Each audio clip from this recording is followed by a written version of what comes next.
Bonjour, je m'appelle Irène Shevchenko. J'ai fait mes études à l'Université nationale Taras Shevchenko de Kiev, à l'Institut de philologie.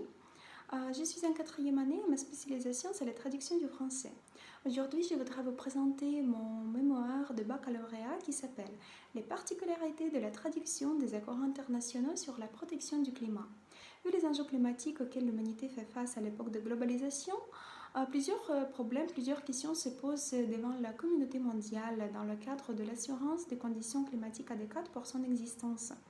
Il y a beaucoup d'organisations internationales qui sont concernées et un grand nombre de documents internationaux apparaît, ce qui engendre la nécessité de leur traduction, car une fois adoptés, ces documents font partie de la législation nationale. La manque d'approche unifiée de la traduction de textes des accords internationaux sur les changements climatiques conditionne la nouveauté de notre travail.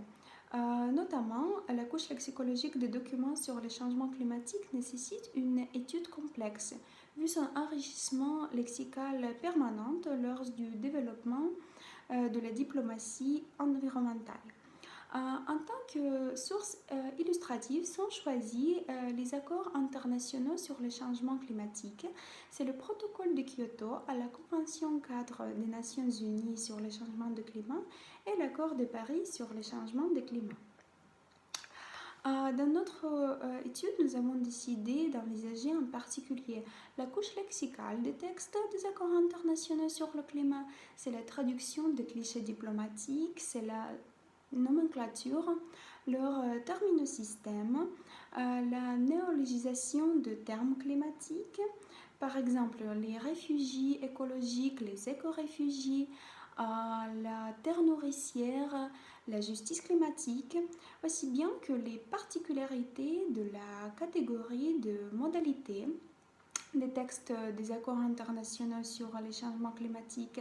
En particulier, c'est le thème d'obligation exprimé par les verbes de modalité et par les constructions infinitives, aussi bien que la structure morphologique et syntaxique des textes de ces accords.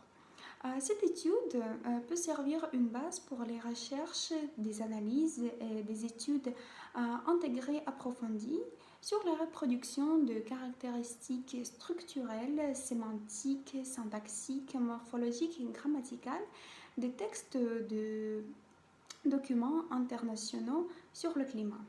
Merci beaucoup pour votre attention.